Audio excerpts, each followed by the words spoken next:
Assalamualaikum warahmatullahi wabarakatuh. Waalaikumsalam warahmatullahi Warahmatullahi wabarakatuh. Alhamdulillahirabbil alamin. Wassalatu wassalamu ala alihi washabihi ajmain amma ba'du. Alhamdulillah kita masih diberi kesehatan sama Allah. Kita masih diberi ketabahan. Kita masih diberikan kekuatan untuk istiqomah untuk menjalani kajian dan rutinan untuk mengkaji ayat-ayat Allah. Semua hal itu patut kita syukuri dan semoga hal itu tetap terus menancap di hati kita sampai akhir hayat kita. Semoga kita dapat berharap hidup seperti harapan hidup Rasulullah Shallallahu Alaihi Wasallam, dan semoga dengan itu kita termasuk golongan orang-orang yang istiqomah dan kita dapat berakhir tercatat orang dan kita menjadi orang yang husnul khotimah. Amin amin ya robbal alamin. Amin ya rabbal alamin. Seperti biasa kita akan ada materi, kemudian nanti ada diskusi, kemudian ada penutup.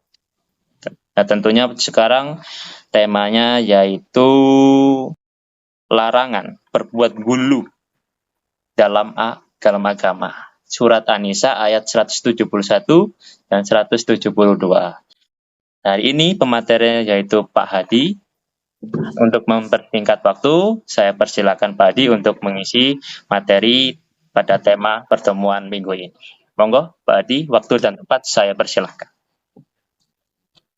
Terima kasih. Assalamualaikum warahmatullahi wabarakatuh. Waalaikumsalam warahmatullahi wabarakatuh. Alhamdulillah wa syukurillah la haula wala quwata illa billah.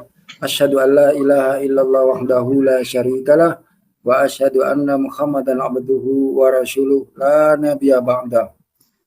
Bapak-bapak yang dirahmati Allah, syukur kita panjatkan kehadirat Allah bahwasanya malam hari ini kita dipertemukan lewat dunia maya ya. Mudah-mudahan tetap semangat walaupun tidak secara langsung, tapi ini adalah ikhtiar kita untuk menambah ilmu ya, menambah silaturahmi di antara kita ya, walaupun jauh tapi dekat di hati. Amin. Amin. Shalawat dan salam semoga senantiasa tercurahkan kepada Nabi kita, Nabi Muhammad Shallallahu Alaihi Wasallam. Semoga kita bisa mengikuti sunnah beliau dan termasuk dalam umat yang akan mendapatkan syafaat di yaumul hisab. Amin ya rabbal alamin.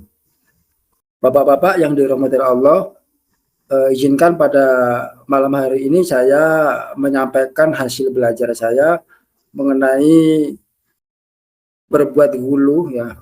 Kenapa ini saya angkat? Saya sekarang fokus pada larangan dan perintah dalam Al-Quran. Jadi supaya kita langsung bisa mengetahui larangan-larangan apa, sehingga kita bisa menghindari tidak terjadi pada diri kita. Kemudian perintah-perintah apa sehingga kita bisa melaksanakannya. Ya.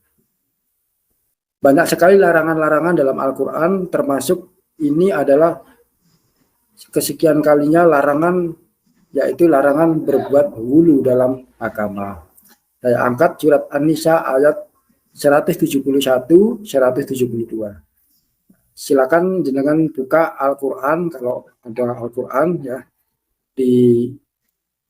kita baca. A'udzubillahi minasyaitonirrajim. Bismillahirrahmanirrahim.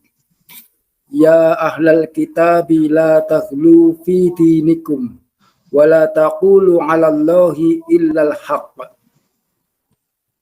Ya.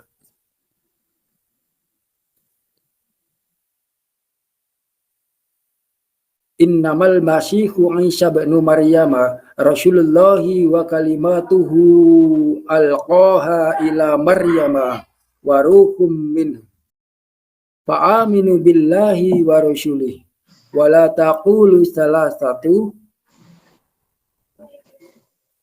antahu khairul lakum innamallahu ilahu wahid subhanahu ayyakuna lahu waladul lahu ma fis samawati wa ma fil ard wa kafa billahi wakila. Arti yang ada di depan ya, kita artikan sesuai yang di depan ya, supaya tidak bingung ya. Wahai ahli kitab, janganlah kamu melampaui batas dalam agamamu, dan janganlah kamu mengatakan terhadap Allah kecuali yang benar. Sesungguhnya Al-Masih, Isa putra Maryam itu adalah utusan Allah yang diciptakan dengan kalimatnya. Maka berimanlah kamu kepada Allah dan Rasul-Nya, dan janganlah kamu mengatakan Tuhan itu tiga. Berhentilah dari ucapan itu. Itu lebih baik bagimu. Sesungguhnya Allah Tuhan yang Maha Esa, Maha Suci Allah dari mempunyai anak. Segala yang di langit dan yang di bumi adalah kepunyaannya. Cukuplah Allah sebagai pemelihara. Kemudian surat An-Nisa ayat 172.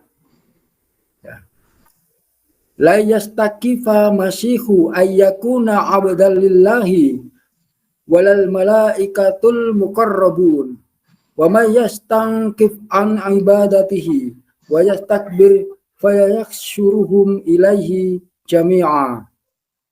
Yang artinya Al-Masih sekali-kali tidak enggan menjadi hamba bagi Allah, dan tidak pula enggan malaikat-malaikat yang terdekat kepada Allah. Barang siapa yang enggan dari menyembahnya dan menyombongkan diri, nanti Allah akan mengumpulkan mereka semua kepadanya.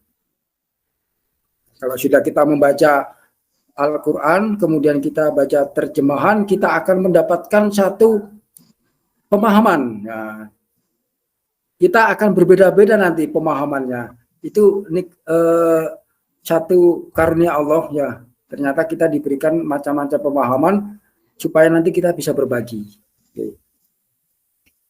Bapak-bapak yang dirahmati Allah, ayat di atas ya secara tegas melarang ahli kitab dari kalangan Nasrani dan Yahudi ya. Yang dikatakan ahli kitab itu adalah dua golongan ini, yaitu Nasrani dan Yahudi,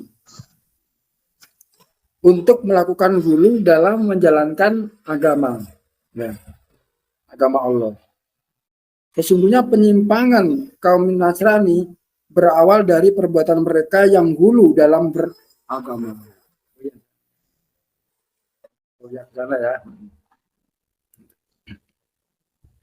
Padahal sebelumnya agama mereka adalah agama yang lurus. Awalnya agama mereka agama yang lurus ya, berupa ajaran tauhid sebagaimana ajaran para nabi dan rasul seluruhnya.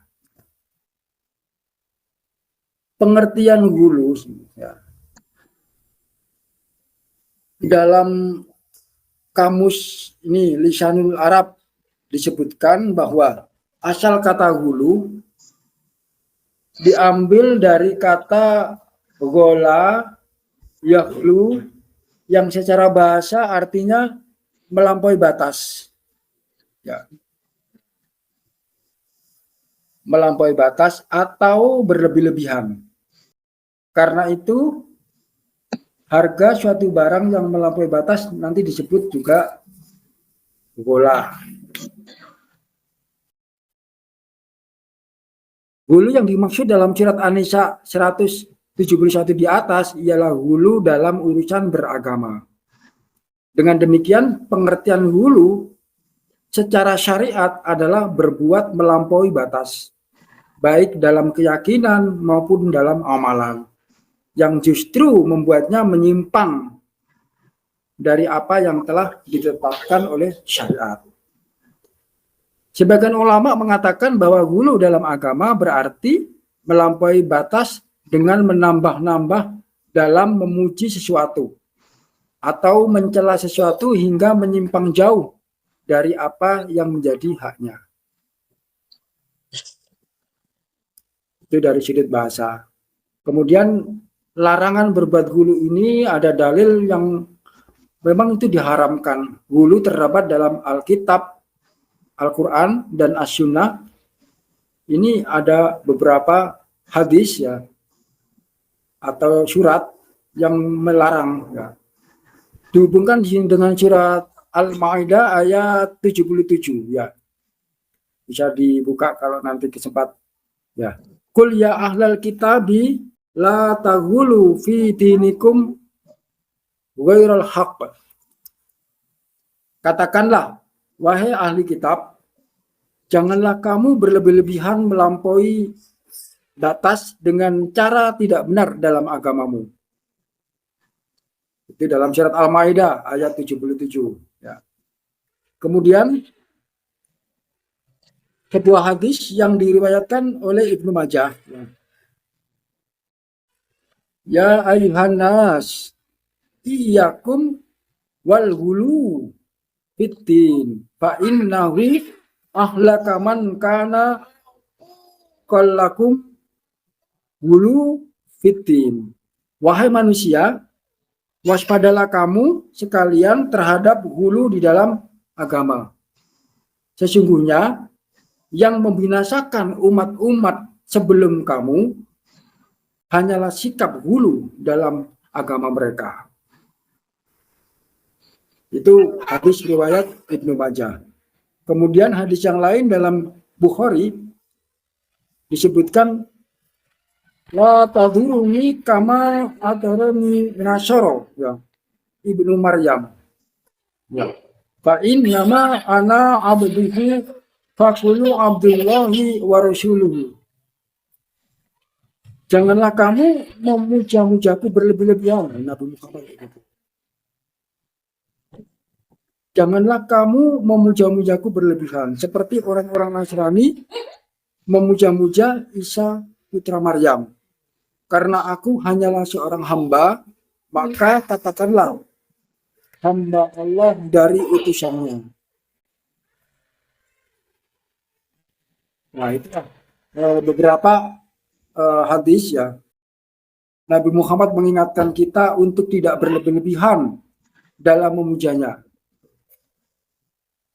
Lebih jelas lagi dalam hadis riwayat Ahmad ya. Dikatakan, wahai manusia, berhati-hatilah dengan kata-katamu. Janganlah kamu sampai terpikat oleh setan. Aku adalah Muhammad bin Abdullah, hamba Allah dan Rasulnya. Demi Allah, aku tidak suka kamu mengangkatku dan menempatkan aku melebihi apa yang telah Allah tetapkan. Allah tetap tempatkan aku. Nah, ini satu peringatan bagi kita. Nah, walaupun itu diperingatkan kepada Nasrani, Yahudi pada ayat An-Nisa, ayat 71 tadi, sebenarnya juga mengingatkan kita terhadap sikap hulu ini. Jangan sampai kita seperti Nasrani yang mengagung-agungkan Nabi Isa sehingga menjadikannya dia sebagai Tuhan. Ya, sampai nanti muncul Tuhan ada tiga ya, Trinitas ya. Tadi dikatakan janganlah sebut tiga, ada Tuhan Tuhan Bapa, Tuhan Anak, dan Rohul Kudus. Jangan sampai kita mengagung-agungkan atau memuja-muja Nabi Muhammad secara berlebihan, karena nanti arahnya nanti bisa malah seperti itu, syirik ya. Artinya malah kita seolah-olah menyembah Nabi Muhammad, dan Nabi Muhammad sudah mengingatkan jangan memuja-mujaku berlebih-lebihan. Bapak-bapak yang dirahmati Allah, bagaimana hulu ini menimbulkan bid'ah dalam agama? Karena sikap-sikap berlebihan ini memunculkan ada bid'ah atau sesuatu yang baru dalam agama.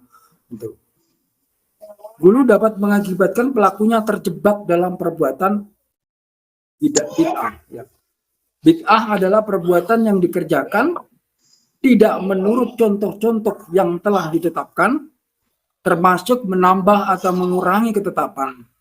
Rasulullah Shallallahu Alaihi Wasallam telah menjelaskan bahwa setiap bid'ah adalah sesat dan setiap kesesatan akan membawa kepada kebinasaan. Dalam satu hadis, Rasulullah Shallallahu Alaihi Wasallam bersabda, inna asdaqal hadisi kitabullah wa ahsanul ahadits hadis Muhammad wa syarrul umuri muhdatsah ya wa kullu muhdatsati bid'ah ya wa kullu bid'ati dalalah wa kullan dalalati finnar. Sesungguhnya sebenar-benar perkataan adalah kitab Allah dan sebaik-baik petunjuk adalah petunjuk Muhammad Rasulullah Shallallahu Alaihi Wasallam dan seburuk-buruk urusan adalah setiap yang diadakan yaitu bid'ah dan setiap yang diadakan adalah bid'ah dan setiap bid'ah adalah sesat dan setiap kesesatan tepatnya di neraka. Hadis riwayat Ahmad, Muslim dan An-Nasai. Nah, adapun contoh-contoh dari hulu bid'ah ya berlebihan atau sesuatu yang baru ya di dalam agama sebagai akibat dari perbuatan hulu diantaranya adalah sebagai berikut. Yang pertama, hulunya orang-orang Syiah ya yang terjebak pada perbuatan bid'ah dengan meyakini bahwa Nabi Muhammad SAW telah menetapkan 12 imam sebagai penerus risalah beliau. Tuh. Kemudian hulu sebagian orang-orang sufi yang sesat dengan menganggap para syekhnya merupakan orang-orang suci pilihan Allah Subhanahu wa taala. Akhirnya mereka membuat bid'ah ritual-ritual dalam rangka mengagungkan para syekhnya tersebut. Ada lagi hulu sebagian ahli ibadah juga dari kaum muslimin yang menganggap bahwa Rasulullah Shallallahu Alaihi Wasallam dapat menyampaikan doa mereka kepada Allah Subhanahu Wa Taala ya, sebagai wasilah, ya, sebagai perantara dari dalam kuburnya. Gitu. Nah, mereka menciptakan bentuk-bentuk ibadah khusus di kuburan, ya. Ada yang di kuburan Rasulullah, di kuburan orang-orang soleh, ya, dengan memanjatkan puji-pujian, mengkultuskan yang tidak pernah diajarkan Rasulullah Shallallahu Alaihi Wasallam. Kenapa bisa sampai terjadi hulu berlebihan sehingga bisa mengakibatkan bid'ah? Ya. Ini pertama ada indikasi kebodohan dalam masalah agama, yaitu tidak memahami tujuan-tujuan syariat, tidak mengetahui batasan-batasan syariat, tidak mengetahui perkara yang halal dan yang haram, serta tidak memahami ayat-ayat Al-Quran dan Sunnah secara benar. Kemudian yang kedua, memperturutkan hawa nafsu. Dalam hal ini Allah berfirman dalam surat Ar-Rum ayat 29. Ya. Balik taba'al ladina zalamu ahwa'ahum bighairi ilmi. Faman yahdi man adallallahu wa ma lahum linnasyirin. Tetapi orang-orang yang zalim mengikuti hawa nafsunya tanpa ilmu pengetahuan. Maka siapakah yang akan menunjuki orang-orang yang disesatkan Allah dan tiadalah bagi mereka seorang penolong. Jadi mereka yang mengikuti nafsu tanpa ilmu pengetahuan. Hawa nafsu merupakan penyebab terbesar bagi munculnya sikap hulu. Karena timbangan dalam beramal dan berkeyakinan bagi sebagian orang yang hulu seringkali berasal dari hawa nafsu. Kemudian yang ketiga, terjebak pada dalil-dalil yang salah. Ya. Dalam hal ini kaum muslimin biasanya terjebak pada penggunaan hadis-hadis lemah dan palsu. Hadis-hadis palsu umumnya dibuat untuk tujuan tertentu, seperti untuk kepentingan politik, untuk membuat pembenaran terhadap suatu perkara, dan lain-lain. Kemudian yang keempat, sinkretisme, yaitu bercampurnya beberapa ajaran agama. Sikap hulu terkadang timbul dari kepercayaan bercampur agama dalam masyarakat. Nah, contoh, berkeyakinan terhadap benda-benda pusaka yang memiliki kekuatan magis, ya, keris, ya, cincin, atau sabuk, ya, macam-macam yang seperti contoh juga menabur bunga di laut, ya, untuk keselamatan para nelayan dan lain-lain. Itulah beberapa penyebab terjadinya hulu. Dengan penjelasan di atas, maka kaum muslimin sebaiknya menyadari akan besarnya bahaya yang ditimbulkan dari perbuatan ghulu. Salah satunya penangkalnya untuk menjauhi perbuatan ghulu adalah bersungguh-sungguh dalam memahami ajaran Al-Quran sesuai yang dituntun dalam Al-Quran dan As-Sunnah. Ya. Itulah kurang lebihnya yang bisa saya sampaikan mengenai ayat ini. Monggo didiskusikan. Ya. Semoga Allah menunjukkan kepada kita jalannya yang lurus, menguatkan hati kita agar selalu istiqomah di jalannya. Ya Allah, berikan kami kemudahan-kemudahan dalam menjalankan agamamu dan jauhkan kami dari sikap ghulu. Amin ya rabbal alamin. Demikian kurang lebihnya, mohon maaf jika ada salah. Wabillahi taufiq wal hidayah. Wassalamualaikum warahmatullahi wabarakatuh. Waalaikumsalam warahmatullahi wabarakatuh. Alhamdulillah, terima kasih Pak Adi atas pemaparan materi pada pertemuan hari ini. Temanya menarik tentang hulu, yang dimana hal itu tentunya salah satunya seperti yang sudah dijelaskan adalah sikap atau pandangan hidup yang melampaui batas. Suatu pandangan yang dimana hal itu tidak sewajarnya dimiliki oleh seseorang dalam mengagungkan suatu hal terlalu berlebihan.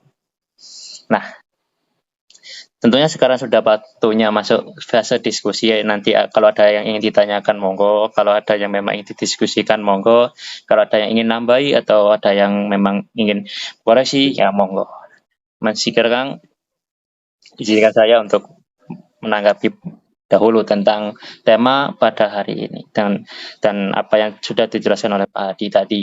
Pertama, di sini ada seruan ya ayyuhal kitab. Hal ini menunjukkan bahwasanya ini menyeru orang-orang yang memang mempunyai bakat, mempunyai kepintaran, kecerdasan, dan mempunyai intelektual dalam suatu hal. Atau dia itu memang berpengaruh di lingkungan suatu kaum atau di lingkungan masyarakat. Sehingga di sini ada seruan bagi orang-orang seperti itu. Kalau bagi orang-orang yang memang dalam konteks memang ya memang ya orang awam biasa-biasa saja dalam artian itu, tentunya hal itu tak akan terlalu berpengaruh kalau dia dan itu, tapi tetap mempengaruhi kalau dia mempunyai sifat ghulu itu ya tetap tidak boleh, terlalu berlebihan itu ya tidak boleh. Tapi di sini utamanya diserukan pada orang-orang yang mempunyai memang pengaruh yang keintelektualan dan kecerdasan tertentu, sehingga dengan hal itu dia bisa mempengaruhi banyak kaum atau masyarakat atau orang-orang di sekitarnya. Dan dari situ, di sini ya tentunya langsung dilanjutkan adanya larangan untuk ghulu. Nah, ghulu itu salah satunya itu seperti yang dijelaskan Pak Adi tadi, melampaui batas dan sebagainya. Hal ini mencangkut dengan materi yang disampaikan di pertemuan kemarin, yang dimana di nafsu kalau memang terlalu melampaui batas itu jadinya dia terlalu zalim, dia jadinya terlalu istilahnya merusak gitu. Kalau dia marahnya terlalu berlebihan, dia pastinya terlalu itu tadi bengis, dia tega, dia jahat terlalu karena banyaknya kemarahannya dia. Nah, seperti itu. Nah, di sini konteksnya memang utamanya itu di badi agama. Dalam artian seperti yang Pak Adi jelaskan tadi, kalau terlalu berlebihan memuja, dalam artian di sini dicontohkan Nabi Isa, dipuja terlalu berlebihan sehingga salah paham. Ada konteks di situ tergelincirnya seseorang karena berlebihan memahami seseorang itu begitu mulianya sehingga orang itu diangkat jadi Tuhan. Sehingga dipuja-puja oleh orang. Sampai sekarang tentunya seperti yang kita ketahui di fakta kehidupan seperti ini. Tentunya hal itu agaknya ya sudah memang bertabrakan dengan apa yang sudah disyariatkan sama Allah ya. Dimana yang mujanya ya pantasnya ya Allah saja. Di ayat ini juga dijelaskan nanti di bawah-bawahnya ya. Mujanya ya Allah. Taatnya sama Allah, ngabdinya sama Allah. Kok sama manusia atau nabi dan rasul ya penyampai saja. sama mereka ya sesuai dengan apa yang diajarkan, yaitu punya adab, punya tata krama, akhlak, ya, sopan santun dan merasa hormat pada mereka.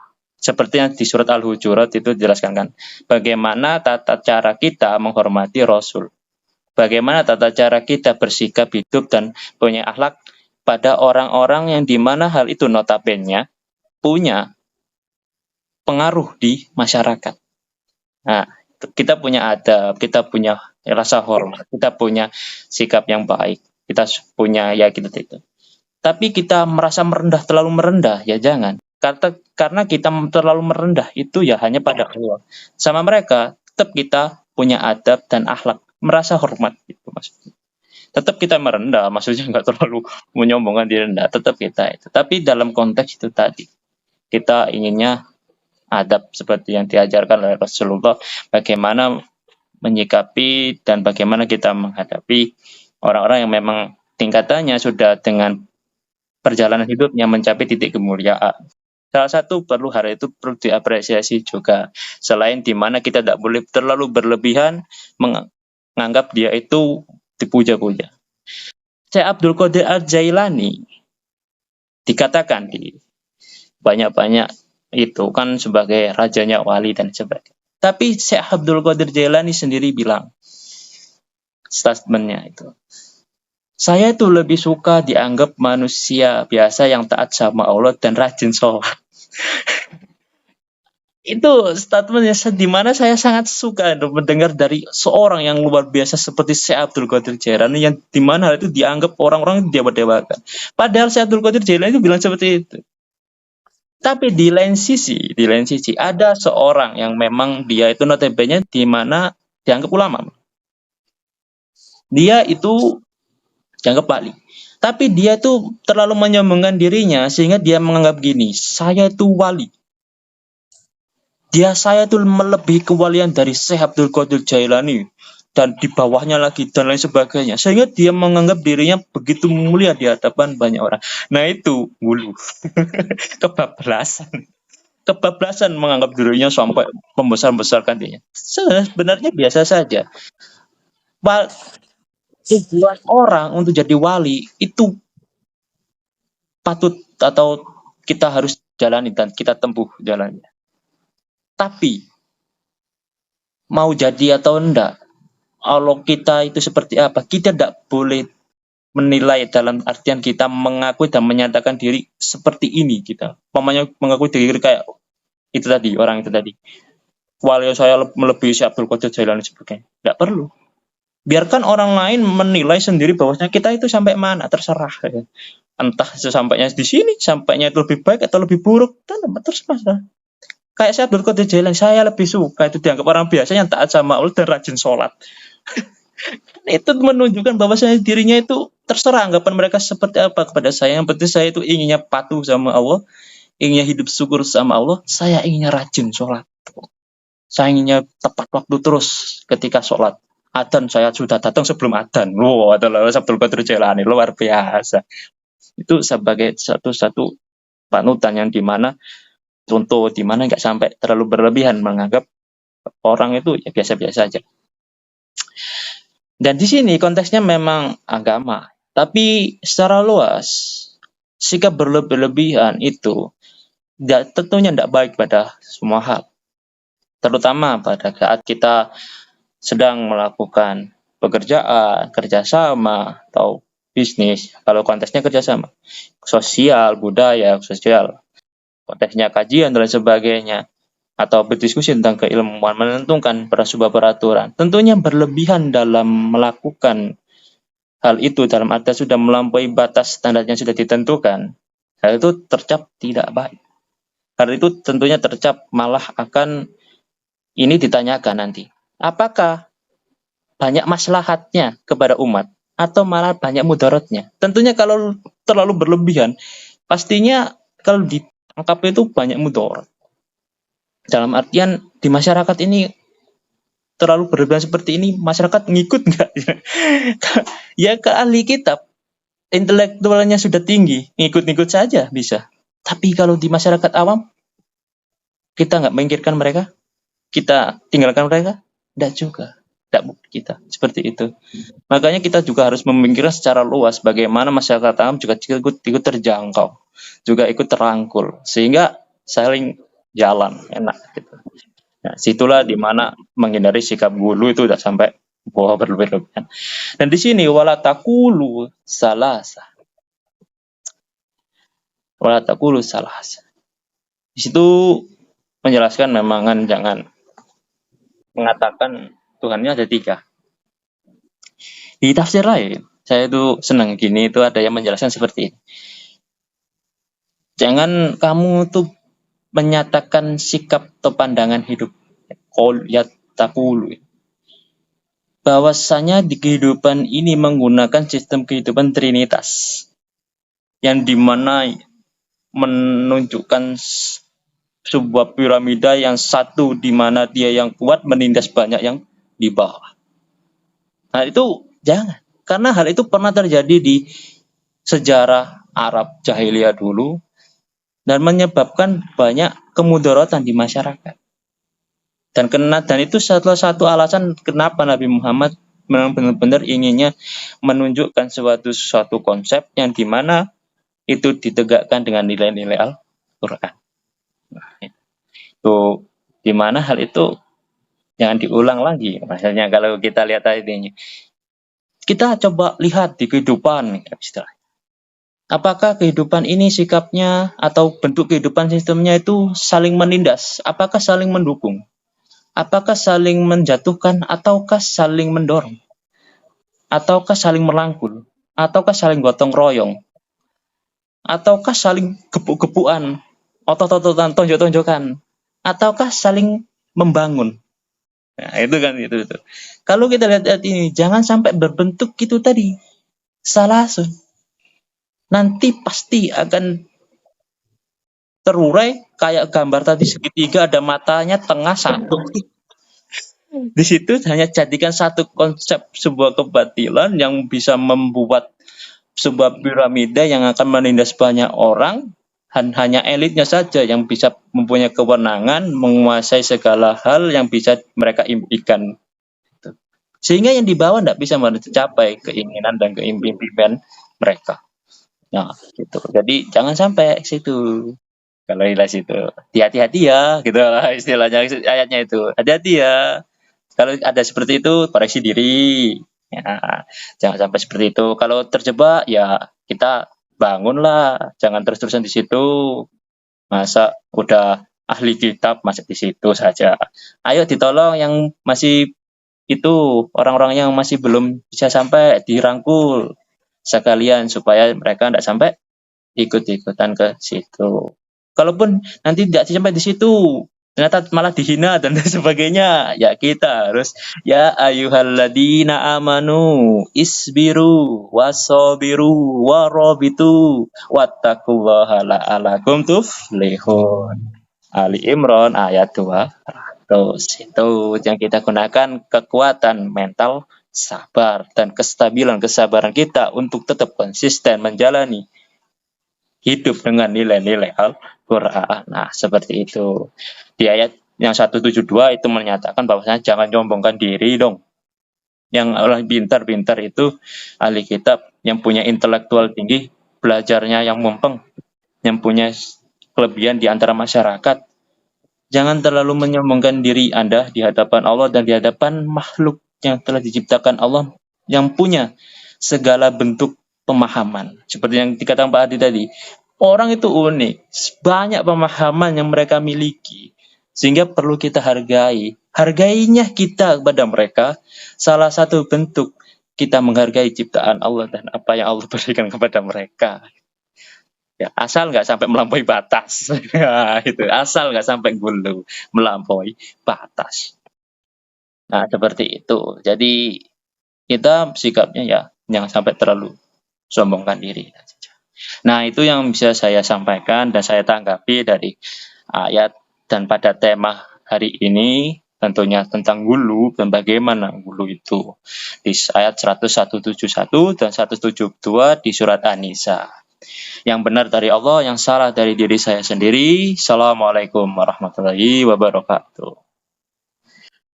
Waalaikumsalam warahmatullahi wabarakatuh. Monggo dilanjut diskusinya supaya tersambung terus pembicaraannya, dan ataupun ada yang ditanyakan tentang apa yang masih dijanggalkan di ayat ini. Tentunya ayat ini sangat menarik, kalau kita lihat-lihat ini masih banyak misterinya. Hanya saja memang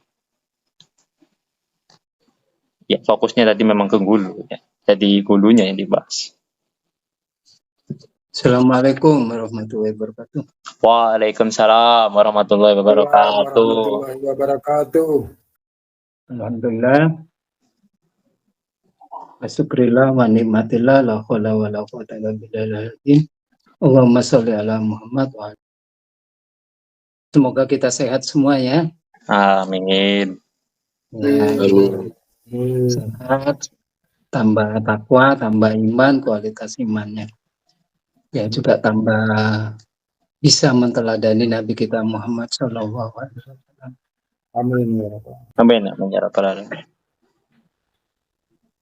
Dalam pembicaraan surat berapa? Nisa 171-72. Gulu berlebih atau melampaui batas. Kalau pada surat itu Al-Alaq, innal insana la yatgha. Sesungguhnya manusia itu diciptakan dalam keadaan senang melampaui batas. Innal insana la yatgha. Ada kata lagi yang jadi togo atau togut itu melampaui batas. Ada lagi kata yang sejajar dengan gulu itu atada, muqtadin gitu ya. Kata muqtadin itu juga melampaui batas. Ada lagi kata yang enggak sama juga. Jadi kata israf. Israf. Ya. Banyak sebenarnya ini yang ya. Ada lagi hubungannya dengan bakhil ya. Bakhil. Ada lagi boros ya. Boros itu apa Pak? Bahasa Arab itu boros ya. Ya ada apa itu bahasanya, kalau bahasa Qur'annya, bahasa hadisnya. Jadi itu hal-hal yang melampaui batas. Ya, melampaui batas. Jadi yang dikaji jangan gulul saja. Kata togo, kata mu'tadin, kemudian kata israf, kemudian kata bakhil, banyak lagi kata yang lain saya kira. Yang pertama, gulul ini harus dibagi-bagi dulu gitu loh. Dan supaya tidak mengarah ke mana-mana. Satu, gulul dalam akidah. Itu dulu. Yang kedua, gulul dalam ibadah mahdo ya, ibadah mahdo. Yang ketiga, gulul dalam muamalah. Kemudian yang keempat, gulul dalam apa ya, bisa bersikap, dalam sikap hidup bermasyarakat, berhubungan dengan masyarakat. Dan masih banyak lagi nanti ya yang gulul dalam akidah, yaitu mengangkat Nabi Isa sebagai Tuhan, itu memang gulul dalam akidah. Oleh karena itu, kenapa Nabi Isa itu diangkat? Itu karena perilaku Nabi Isa itu sangat luar biasa ya.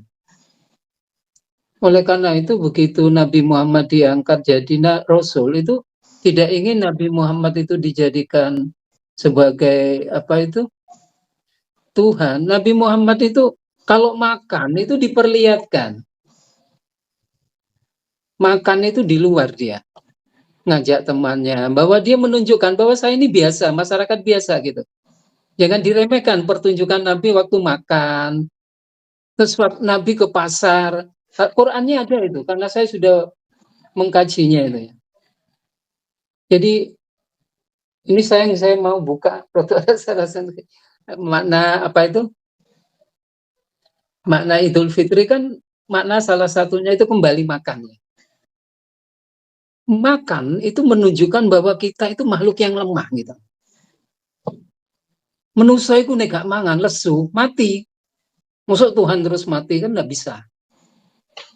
Orang mengatakan bahwa Fir'aun itu hebat loh. Fir'aun itu nek gak mangan ya mati lemas. Jadi dilihat dari segi ilmu begitu. Ya. Malah sifat Tuhan itu memberi makan, tidak butuh makan. Itu ayatnya ada. Tuhan itu pemberi makan tapi tidak butuh makan. Ya seperti itu walat itu. Allah itu tidak butuh anak. Tapi pencipta anak. Walat. Jadi jangan menganggap Allah itu butuh anak atau diperanakan. Tapi Allah juga pencipta anak. Pemberi anak gitu. Tapi tidak butuh itu. Jadi dalam hal ini begitu juga nanti terhadap apa itu biasanya ulama-ulama dan sebagainya. Anggap saja dia Rasul aja tidak boleh dianggap sebagai Tuhan ya. Tetapi begitu juga para tokoh-tokoh agama yang hebat-hebat itu kadang-kadang apa itu karomahnya itu hebat-hebat itu juga kadang-kadang dianggap melebihi batas gitu ya. Kalau sampean delok manakib itu cerita manakib itu luar biasa. Tapi itu memang karomah gitu loh. Karomah itu mesti di luar akal ya. Kalau sampean baca manakibnya, cerita-cerita para wali itu, tapi kalau nggak manakib, kalau karena karomah itu mesti melampaui batas. Tapi itu hanya sekedar gitu loh, sekedar untuk menunjukkan kewalian itu. Setelah itu ya kembali jadi manusia biasa ya. Ya. Jadi itu secara akidah. Jadi kalau secara akidah kemudian ada orang memuliakan pohon, memuliakan kuburan sampai dia, nah itu secara akidah sudah gulul ya. Sudah gulul secara akidah. Ya. Nah, yang menjadi persoalan adalah seperti keris, jimat dan sebagainya itu. Apakah kalau kita banyak orang masih memakai jimat, apakah itu syirik atau tidak, atau itu gulul atau tidak, itu masih menjadi persoalannya. Ada yang mengatakan itu sudah gulul gitu, tapi ada yang mengatakan tidak. Sebab apa? Bagaimanapun keris itu memang ada penunggunya jin dan sebagainya, mempunyai kekuatan, itu memang diakui mempunyai kekuatannya. Tetapi dia juga perlu makan gitu loh. Orang yang punya keris itu beri makan juga. Jadi dia menganggap keris itu biasa-biasa saja. Makanya kalau Anda itu dimandikan, dibersihkan dan sebagainya itu hanya tinggal pemilik keris atau kita menganggapnya keris itu apa gitu. Kalau tidak berlebihan, saya kira tidak masalah juga. Kalau di pesantren udah biasa begitu, itu keris jimat dan sebagainya itu. Ya kalau lebih hati-hati saya nggak usah pakai itu semua gitu ya. Karena mendekati hal yang itu. Kemudian itu dari segi akidah. Sekarang kita lihat ibadah mahdoh, sholat dan sebagainya. Makanya ada istilah amanu wa amilus sholihah, beriman dan beramal yang soleh.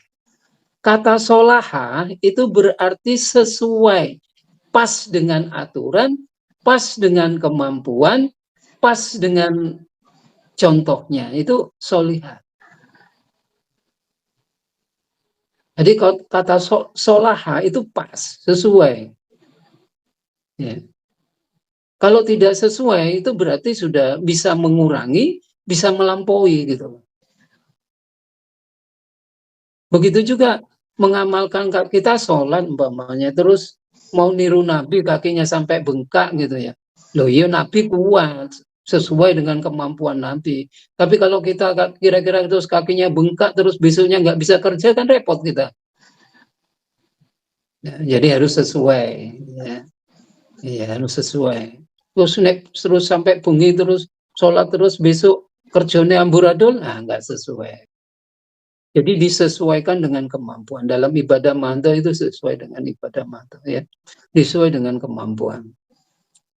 Bagaimanapun kalau melampaui kemampuan diri kita juga itu namanya gulu. Nggak hanya melampaui aturan, tetapi melampaui dari kemampuan tubuh kita, melampaui dengan itu namanya gulu. Ya. Ibadah mahdohnya itu. Jadi dalam ibadah mahdoh ini kita juga harus pas juga gitu. Kemudian ada lagi yang perlu diketahui yaitu as-solihati. As-solihati itu bentuknya cewek loh, jamak tapi cewek. Jamak tapi cewek. Kenapa kok tidak wa amilus solihuna, nggak begitu? Tapi biasanya ayat-ayatnya ngomong wa amilus solihati, banyak itu. Kenapa kok begitu? Kalau solihuna itu amal soleh jumlahnya banyak. Bisa lebih dari 10, 30 dan sebagainya bisa. Tapi kalau solihati itu kurang dari 10. Maknanya itu kurang banyak tapi kurang dari 10. Katakanlah kayak begini, kita beriman dan beramal soleh. Nah, beramal soleh kita itu jenisnya sudah kurang dari 10 enggak apa-apa. Pertama, amal solehnya sholat, puasa, zakat, apalagi sholat malam, baca Quran sudah 5. Kemudian apa lagi? Mungkin cari ilmu 6. Kemudian apa lagi? Kerja. Ya. Kerja mungkin sudah 7. Apa lagi? Naik haji Itu kalau nggak mampu. sampai 10. Katakanlah 9 jenis saja. Itu hamilus solihati aja. Itu udah cukup. Sudah tidak rugi kata Allah. Asal istiqomah dari 9 jenis amal soleh itu. Walaupun nanti ada kata-kata nggak solihati, tetapi apa itu katakannya solhah kalau nggak salah di Quran. Berarti amal yang banyak jenisnya juga tidak masalah. Nek mampu. Tapi kebanyakan kurang dari 10 jenis itu udah tidak rugi kata Allah. Nah, ini yang harus dipahami dalam ngulul, ya. Jadi solihati ini bentuknya cewek. Tidak boleh, ya. Nggak usahlah kita terlalu banyak-banyak, tetapi istiqomah aja, ambil yang penting-penting aja, ya. Kemudian yang paling penting lagi dalam amal ini adalah begini, mementingkan yang wajib dulu, jangan mementingkan yang sunnah. Istiqomah itu yang wajib dulu, jangan yang sunnah. Para sahabat Nabi itu sampai karena supaya amalan sunnah itu tidak melebihi amalan wajib, itu sampai delok wong itu ana wong sembayang duha apa enggak, diseneni sembayang duha. Sampai aku sembayang duha gak kerja toh. Kerja wajib, sembayang duha sunnah. Lebih bagus kerja saja, nggak usah sembayang sunnah. Kalau sembayang sunnah melalaikan kerja, begitu. Ya. Jadi kewajibannya dulu, solihat, dipaskan kewajibannya dulu, baru yang sunnah. Ya. Nabi Muhammad itu sholat malam nggak tiap malam, enggak. Karena memang untuk menghindari supaya tidak sama dengan yang wajib. Kalau wajib itu dalam keadaan apapun dikerjakan. Tapi kalau yang sunnah, supaya kita tidak menyamakan yang wajib dan sunnah, ya sekali-kali kita tidak mengerjakan gitu. Untuk menunjukkan bahwa itu amalan yang sunnah. Ini banyak orang tidak tahu. Kadang-kadang kalau orang melebihkan amalan sunnah daripada yang wajib, dia berarti sudah nggak cocok dengan aturan. Istilahnya nggak ikhlas kata Allah. Berarti dia nggak ikhlas. Ada yang diinginkan. Biasanya kadang wong-wong itu apa itu dainya sampai hitam-hitam itu, tapi sholat wajibnya gak. Soalnya waktu sholat malam kepinginnya jabatannya munggah terus ya. Sholat wajib kan gak ono jabinane jabatannya munggah terus. Sholat katanya kan dapat kedudukannya tinggi, makom mahmud, ayo dikejar yang makom mahmud, tapi wajibnya 3. Nah, itu berarti tidak ikhlas, mementingkan kehidupan dunia daripada kepentingan akhirat wajibnya. Nah, itu yang harus ya.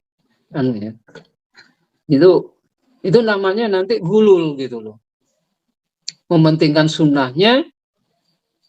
Katakanlah gini, studi Quran setiap malam, sampai bengi-bengi, sholat subuh ketinggalan. Ya gak usah lah, gak usah studi Quran. Sholat subuh tangi isu, sholat subuh jamaah subuh itu lebih bagus daripada melayan bengi mengkaji Quran. Mengkaji Quran itu sunnah hukumnya. Sholat subuh wajib menjamaah. Ojo keliru-keliru. Iki konco-konconya kadang keliru-keliru. Sholat subuh ditinggal, ngaji Quran sebengian. Oh ya enggak pas itu. Ya. Kalau kebablasan itu ya. Itu. Soalnya memang ada ketentuan seperti itu dalam ibadah mahdoh ya. Kemudian dalam muamalah jangan gulul. Artinya begini, kalau kita sedekah atau zakat, ya semampu kita gitu loh. Ketentuannya kan kewajibannya 2,5% dari harta kita setahun. Ya, kalau mampu 10% ya enggak apa-apa, 10%. Kalau Umar itu separuh hartanya diberikan. Separuh hartanya. Tapi nek kuat, nek sanggup, bojone gak murang-muring. Nek seluruh keluarga itu wis sepakat, gak murang-muring seperti Sayyidina Ali, Siti Fatimah, kemudian Hasan Husain, itu begitu masak itu dikekno kabeh ku. Hasil masak itu nang wong-wong. Dek gak uman. Tapi sabar kabeh sak keluarga. Nek keluarga kita mungkin dikai sampai bojone murang-muring. Nah, itu berarti gak kuat. Gak kuat, enggak standar. Abu Bakar hartanya diberikan semua. Tapi sing no oma ya gak murang-muring gitu. Nah, ya itu semampu kita. Umar itu separuh gitu ya. Dari hartanya diberikan, nah semampu kita. Nah kita itu 10%, 20% wis apik lah. Gak usah. Nanti kalau israf, nah ini berlebih, ini malah ya boros istilahnya. Gitu. Jadi seperti itu. Mungkin kita karena kita kaya bisa beli mobil Mercy. Tetapi supaya kita qanaah ya jangan beli Mercy lah, beli Innova aja gitu. Jadi kita menikmati harta itu di bawah standar yang kita berikan, itu paling bagus. Jangan israf. Apalagi terus gak duit sampai utang-utang tuku memaksakan diri. Isone kuat tuku Innova, tuku Mercy sampai utang. Nah, itu namanya israf. Juga jangan dikurangi gitu loh. Yusuke terus sandalan jepit itu gak pantas man. Ya tuku sandal sing apik, kemampuannya sudah bagus kok. Seperti para imam-imam itu, kalau nggak salah Imam Hanafi itu pakaiannya perlente sekali itu karena memang kaya. Tapi standar kayanya itu dia umpamane bisa naik Mercy, dia hanya naik Innova gitu, di bawah standarnya padahal dia bisa. Itulah yang dinamakan qanaah. Jadi hidupnya itu di bawah standar kemampuan, ya. Bisa tuh kau masak miliar, tapi dia beli rumahnya 500 juta. Gitu. Itu namanya qanaah, sederhana. Ya. Tapi ojo terus tuku omah isone sak miliar, tuku omah setengah 500 juta, terus tuku omah sing 75 kok banteran. Itu kengiritan, namanya pelit itu. Pelit juga tidak boleh gitu ya. Itu namanya bakhil, itu istilahnya. Israf enggak boleh, bakhil enggak boleh. Ya. Nah itu, israf enggak boleh, bakhil enggak boleh, boros enggak boleh, juga bakhil itu tidak boleh. Ya. Makanya fattakullah mastata'tum. Bertakwalah kalian sesuai dengan kemampuannya, gitu ya. Nah itu. Sekarang kita ke sikap hidup. Ya. Nah kita ini pendakwah, kadang-kadang mbek wong diceluk ustadz dan sebagainya. Ya jangan berlebihan sikapnya. Kadang-kadang kita ini minta dihormati orang berlebihan. Itu kan ya, itu namanya gulul juga gitu. Minta dihormati, tangannya jaluk diambung, kan gulul. Ya. Juga jadi masalah di masyarakat kalau kita karena minta dihormati kemudian jauh dari masyarakat. Jadi masyarakat nggak pengen menemui itu sungkan. Aku senang itu yang ditunjukkan Gus Bah itu. Jadi meskipun dia ulama yang tapi dia biasa saja gitu. Sehingga masyarakat itu tanya Gus Bah itu di pasar-pasar, Gus Bah juga ke pasar ya. Tanya Gus, mumpung ketemu aku minta nang omae, gak usah nang mata kono no kene ae. Ya gitu. Gitu. Jadi ya, apa itu dalam sikap ini juga perlu begitu gitu. Kita harus menampakkan ini kapan kita menunjukkan ke apa itu pada satu saat ya kita memang harus menunjukkan kewibawaan kita kalau diperlukan. Tapi pada satu saat juga kita menunjukkan keramah tamahan kita. Ya. Makanya kalau kata itu istilahnya berakhlaklah kalian seperti Allah berakhlak kepada kalian gitu. Ya, ta'allaku bi akhlakillah. Allah itu kalau sudah menampakkan kegagahannya, kejalannya, wah itu keras sekali. Tapi kalau Allah menampakkan sifat jamalnya, indah sekali. Kasih sayangnya dan sebagainya. Tapi nek wis Allah itu menunjukkan kejalalannya, adabnya sangat pedih. Tapi kalau sudah menunjukkan sifat jamalnya, sifat kasih sayangnya, sifat kehalusannya, sifat Allah sangat lembut sekali. Nah, kita juga begitu. Ya, mungkin kepada orang yang sombong kita tunjukkan bahwa kita, tetapi untuk orang yang lemah-lemah, yang lembut, kita tunjukkan kasih sayang kita. Itu sikap hidup kita. Jangan berlebihan. Kita supaya wis diceluk ustadz tapi ojo. Kadang-kadang saya itu sering ditiru ustadz terus. Jadi sungkan diceluk ustadz. Jadi gelar ustadz itu kalau di Mesir itu sebenarnya sudah S3 dan sebagainya. Oke, ini ustadz itu gampang, awal-awal gampang olah. Itu ya. Inilah yang disebut gulul. Jadi gulul itu atau israf atau togo atau banyak ya, muqtadin dan sebagainya, itu harus dibagi-bagi supaya jelas bagaimana kita harus bersikap. Makanya amanu wa amilus sholihat, beriman yang tepat, beramal soleh yang tepat. Inilah yang dapat saya sampaikan, semoga ini bermanfaat bagi kita semua. Kurang lebihnya saya mohon maaf. Assalamualaikum warahmatullahi wabarakatuh.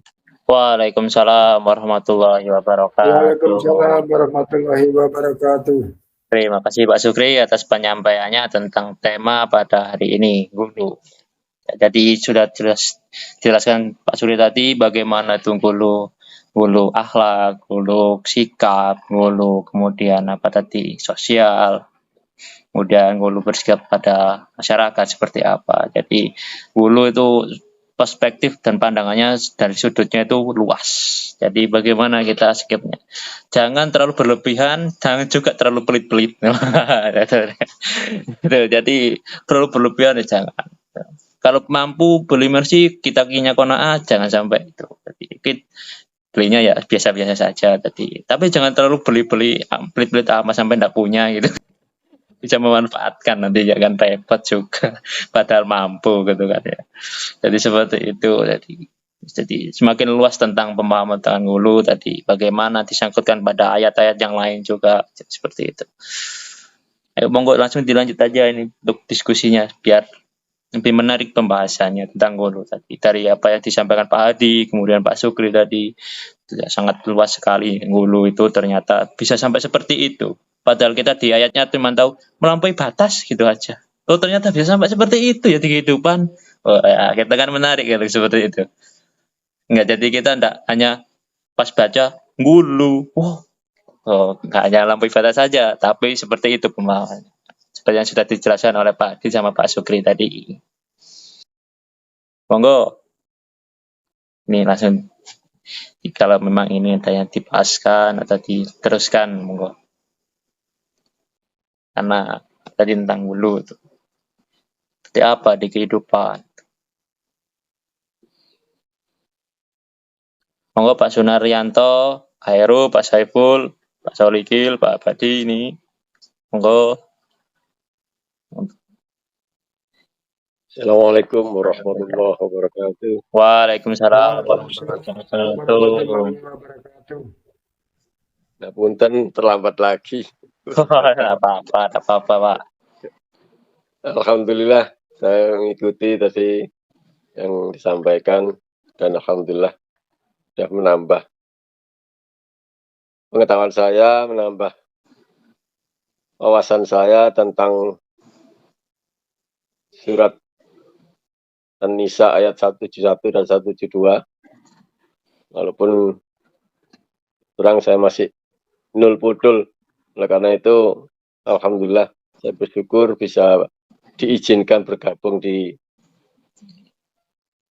acara ini untuk Bangsu Kawruh.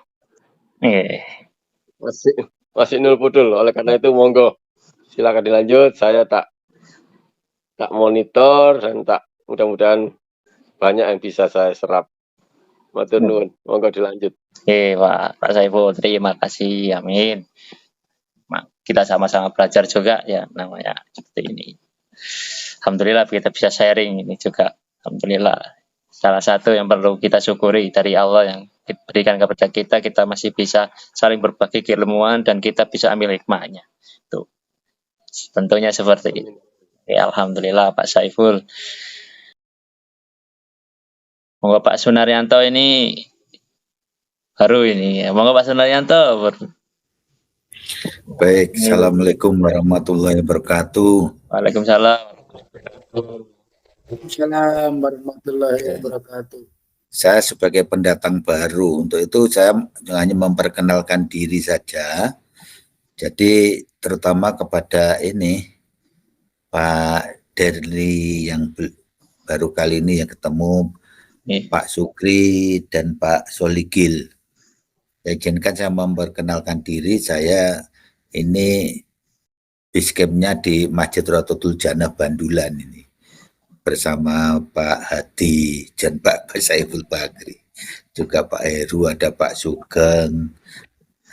Ini, jadi menurut saya yang baru kali ini mengikuti diskusi ini sangat menarik, ya, sangat menarik dan sangat bermanfaat untuk menambah wawasan saya terutama ya di dalam masalah ini, masalah agama.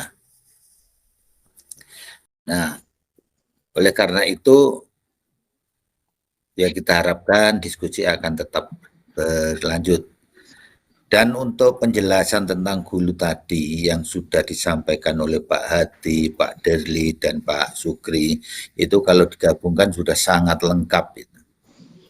Kita bisa, saya kira bisa memetik pelajaran apa yang sudah disampaikan oleh Pak Hadi, Pak Derli, dan Pak Sukri tadi. Bagaimana hulu itu dari ayat An-Nisa 171 tadi yang juga dan 172 yang disampaikan kepada ahli kitab tadi. Tapi untuk kita bukan ahli kitab, tetapi kita disarankan untuk tidak berlebihan ya dalam menjalankan agama.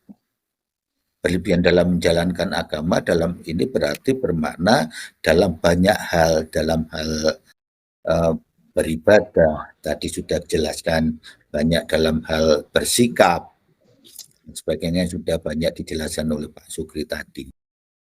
Ini jadi yang bagi kita sendiri saya kira yang penting adalah bagaimana kita bisa menghindari hulu tersebut. Kita selalu berusaha menghindari itu. Tadi kalau Pak Hadi juga sudah menjelaskan kenapa orang-orang ada suatu, katakanlah suatu fenomena hulu. Ini ada beberapa hal. Mungkin kurang pengetahuan, mungkin karena mungkin juga karena ikut-ikutan dan sebagainya. Nah, ini jadi dengan bahasan kita tadi, kita akan lebih berhati-hati bagaimana kita tidak hulu, tidak berlebihan dalam menjalankan baik secara ibadah makdo maupun muamalah. Saya kira sementara itu dulu dari saya. Terima kasih Bapak-Bapak atas penjelasannya. Wassalamualaikum warahmatullahi wabarakatuh. Waalaikumsalam warahmatullahi wabarakatuh. Waalaikumsalam warahmatullahi wabarakatuh. Terima kasih Pak Sunaryanto. Perkenalannya, alhamdulillah bisa ikut bergabung di kajian ini. Semoga tentunya kajian ini membawa manfaat bagi kita semua dan bisa membawa manfaat di kehidupan kita sehari-hari.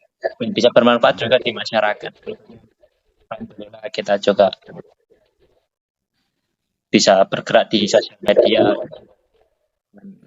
masuk di YouTube, dan kita punya channel YouTube yang alhamdulillah kita kembangkan. Ini Pak Solikul Abadi ini sudah buka mikrofon, sudah siap kok.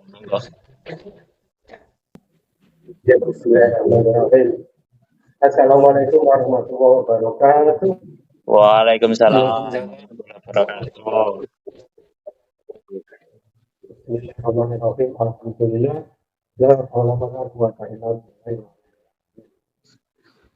Astagfirullahaladzim. Alladzi la ilaha illa huwa al-hayyul qayyum wa asyhadu an la ilaha illallah wa asyhadu anna Muhammadan abduhu wa rasuluh. A'udzu billahi minasy syaithanir rajim. Raditu billahi rabban wa bil Islam.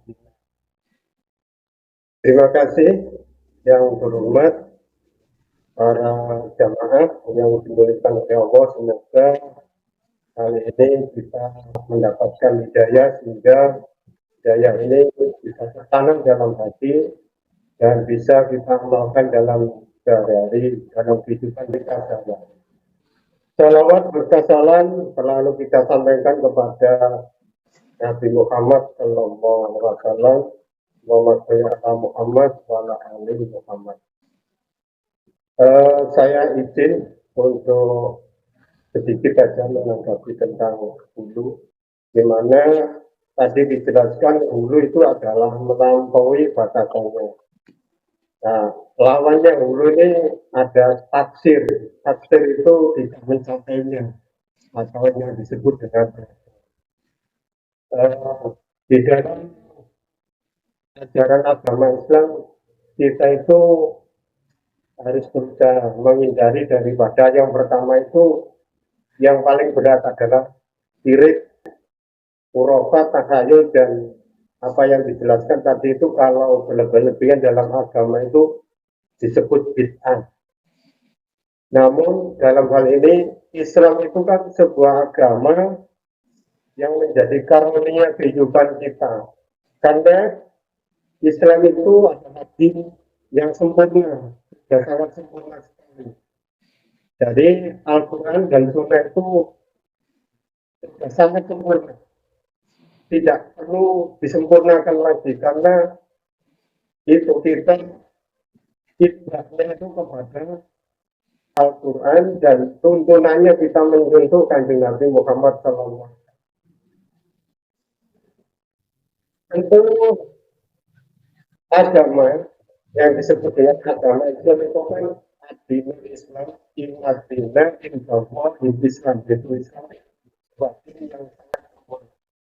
Namun dalam perilaku kehidupan kita di dalam masyarakat itu memang kita sering menjumpai di mana ibadah itu sering ditambah-tambah yang disebut dengan melampaui batas. Nabi sudah sempurna, masih disempurnakan lagi. Ini adalah suatu hal di mana sikap kalau manusia menambah-nambah, apalagi mengurangi.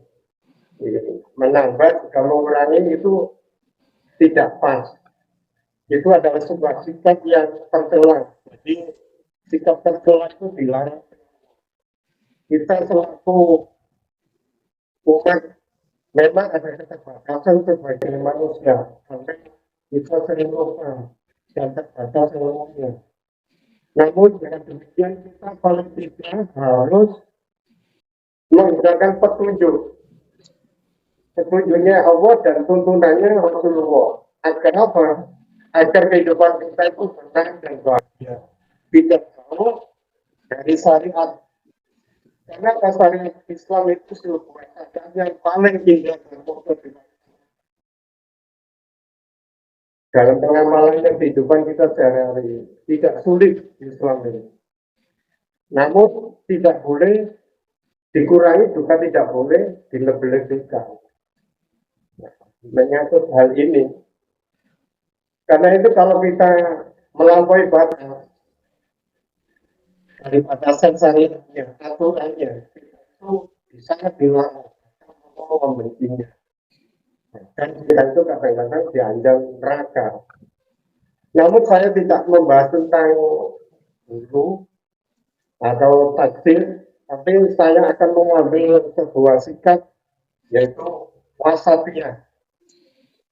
Di dalam surat Al-Baqarah 143 artinya saya petik aja. Dan demikian pula kami telah menjadikan kamu umat Islam, umat pertengahan, agar kamu menjadi saksi atas perbuatan manusia dan agar Rasul Muhammad menjadi saksi atas perbuatan kamu. Nah, ini dalam surat Al-Baqarah 143 yang terjemahnya khusus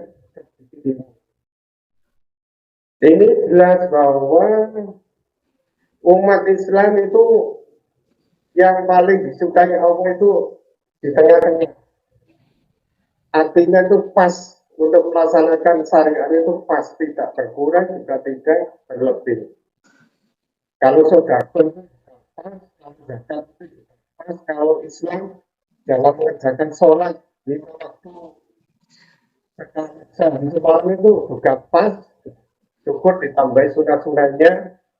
Nah, juga semuanya harus pas sesuai dengan sunnah Rasulnya. Nah, namun kalau kita membaca beberapa kitab tafsir, wah, ini sebagai terjemahan wasato yang merupakan sifat dari wasato. Kita ini gimana?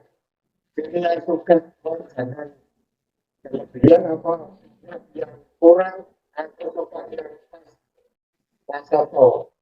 Kali tidak kita harus memiliki 5 kelebihan wasato. Kalau dibaca di tafsir itu diartikan sebagai sesuatu yang sangat baik. Ini secara fisik. Terlihat indah walau demikian. Apalagi ilustrasi yang maksudnya bulan matahari dengan pepohonan yang indah, di mana orang bisa mendapatkan ketenangan yang luar biasa. Seperti itu. Jadi kita itu kalau menjadi umat yang tengah-tengah itu orang lain itu bisa dingin, bisa tenang di bawah seperti pohon yang rindang. Kalau yang pohon yang rindang kalau di sini itu beringin lah, di bawahnya kita itu bisa tenang, dingin, sejuk. Nah ini yang diharapkan. Jadi kita tidak terlalu ekstrim juga tidak terlalu ngada-ngada. Jadi jadilah umat wasato, umatan wasato. Nah, ini sebagai mana penampilan ini bisa menenangkan dan tidak pumai jelas. Kadang-kadang ini umatan wasato ini diartikan tingkat kemakmuran dan tingkat keadaban dari seseorang atau suatu komunitas. Jadi kalau kita itu seperti pengajian malam hari ini, jadilah komunitas yang menyejukkan bagi pendengarnya, bagi jamaahnya, juga bagi kita selaku grup daripada pintu harapan ini. Di mana juga dijelaskan sebagai umat terbaik yang dikaitkan dengan Al-Imran ayat 110 juga seperti itu, di mana ajaran Islam yang terbaik adalah sempurna, di mana agama yang berisi ajaran seimbang yang memberikan tuntunan kepada manusia. Untuk apa? Tidak lain adalah untuk meraih kebahagiaan. Ini wasato dalam hal ini menjadi tuntunan kita, kalau bisa itu bisa mengantarkan kita selaku manusia itu menjadi komunitas kajian itu harapan itu sebagai komunitas yang baik dan bisa didengar. Nah, idealnya bagaimana? Kalau kita menjadi umat yang terbaik, kita bisa belajar terus. Belajar dan terus belajar. Kalau memang ada kekurangan seperti saya ini, bisa disampaikan atau dikritik untuk membangun. Kita tentu tidak menginginkan menjadi umat yang terpuruk atau yang rugi. Jadilah umat di antara kita adalah termasuk umat yang sebelumnya itu kita pelajari itu marutnya daripada umat Islam. Seperti sekarang ini umat Islam teradu domba. Minta umat Islamnya kalau kurang belajar atau kurang memahami keislamannya, akhirnya mudah diadu, sudah kalah, bodohan. Nah, ini yang tidak kita harapkan. Nah, sebagai pintu harapan, channel yang mencerahkan, ini harapan daripada sebagaimana pintu untuk membuka mata hati kita, mata pikiran kita menjadi umat yang wasatiyah, umatan wasato. Sebagaimana umat yang adil itu apa? Yaitu memiliki dua pengertian, adilun fi ilmi dan adilun fi hukmi. Adilun fi ilmi adalah orang adil yang memiliki keilmuan yang tinggi. Adilun fi hukmi adalah orang yang menegakkan hukum sebagaimana mestinya. Jadi sholat Assalamualaikum warahmatullahi wabarakatuh. Kita kerjakan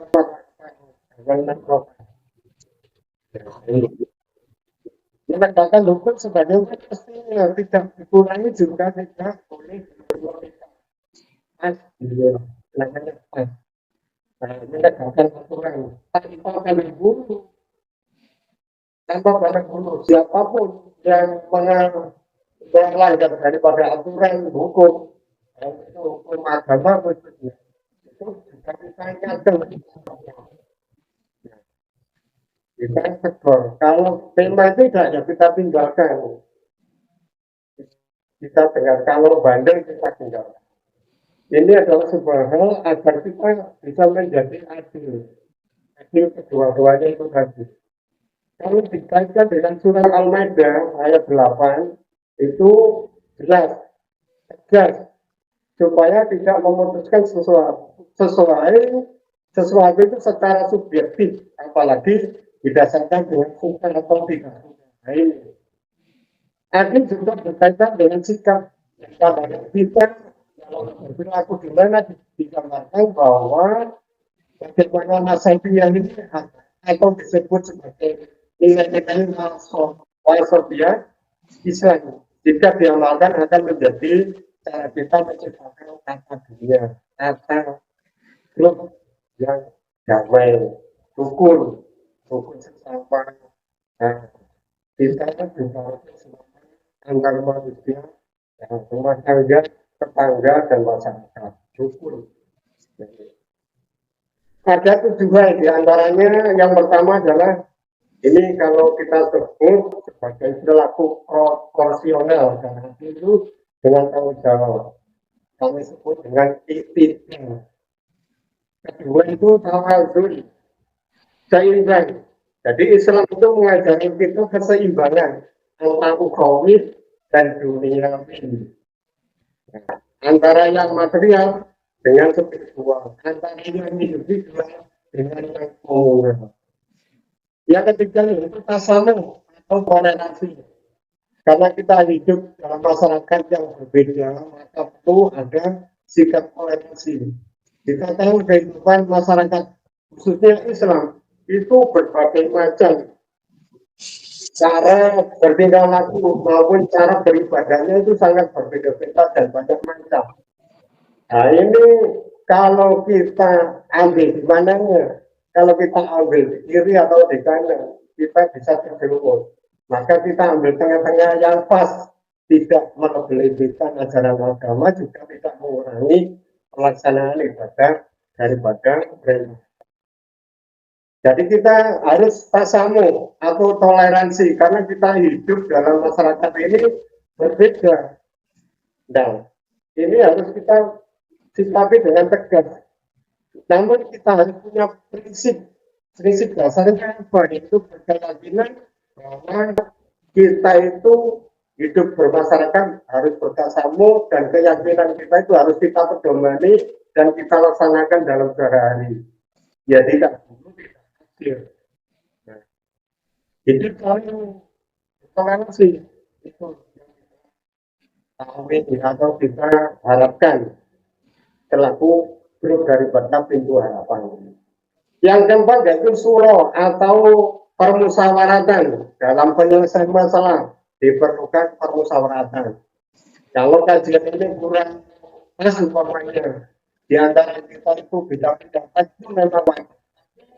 Jangan sampai perbedaan pendapat itu menjadi sebuah yang kunci, akhirnya kita godok untuk tidak ngaji. Nah ini, yang keempat itu suro. Tadi kita musyawarahkan yang baiknya bagaimana. Ya, tapi memang setiap prinsip daripada pemikiran kita itu, walaupun itu satu baju, itu bisa berbeda. Apalagi beda baju, itu tambah sangat berbeda.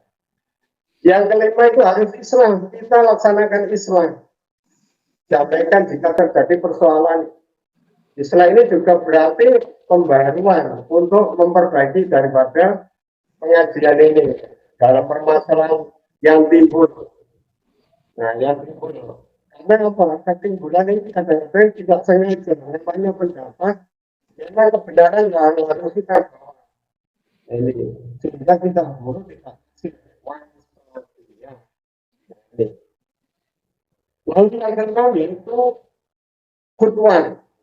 Kita harus berupaya untuk memprakarsai perbuatan-perbuatan yang baik.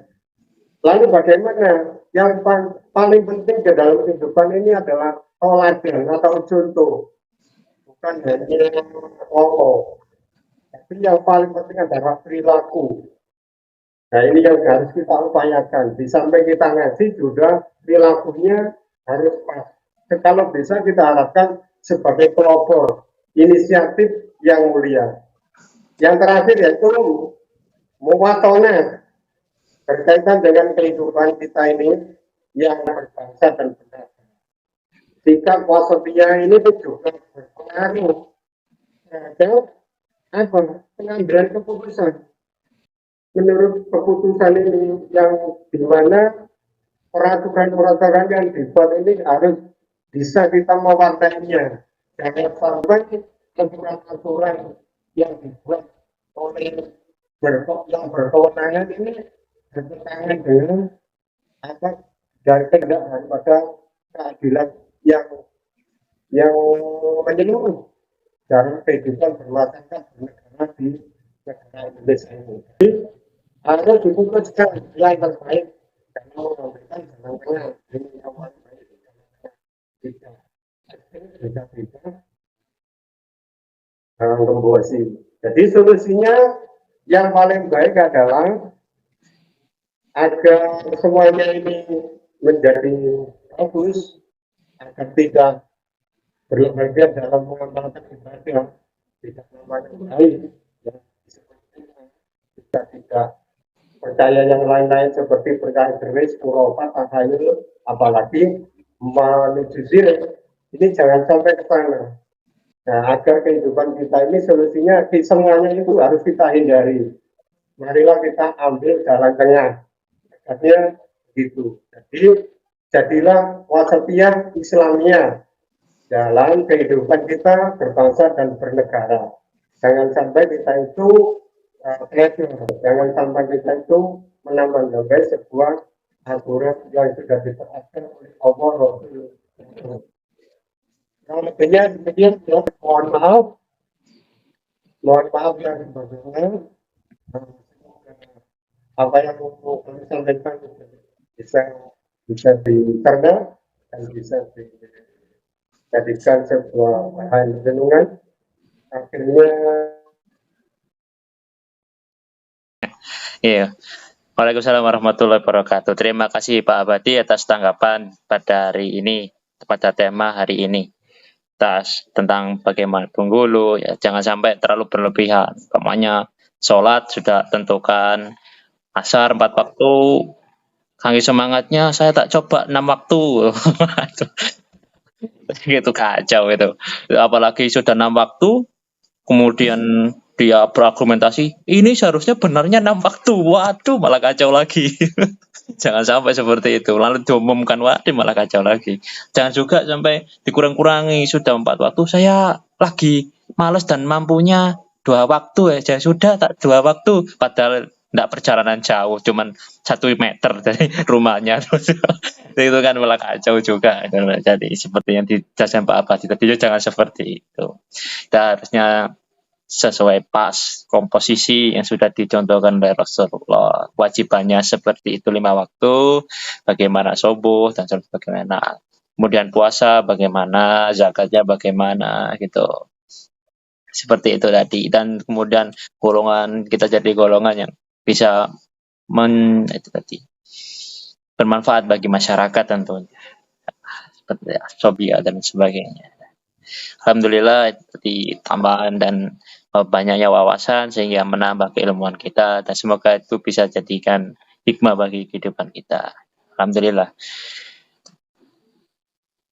Monggo ini ada yang ingin ditanyakan atau perlu langsung diteruskan diskusinya.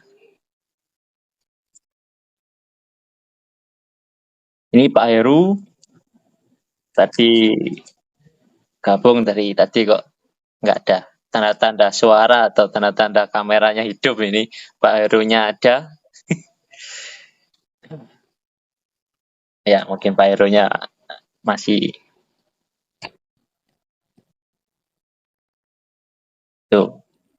Ini Pak Sugeng tadi habis keluar kemudian gabung lagi. Ini Pak Sugeng, monggo Pak Sugeng. Sekarang masih jam 9:30. Kalau bisa kita nanti akhiri jam 10.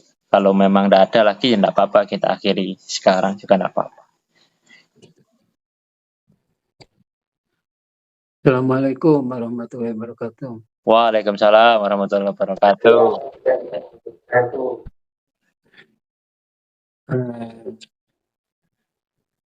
Apa yang disampaikan Pak Abadi itu sikap wasatiyah ya. Nanti ya itu berhubungan juga dengan gulul ya, wasatiyah sikap tengahnya.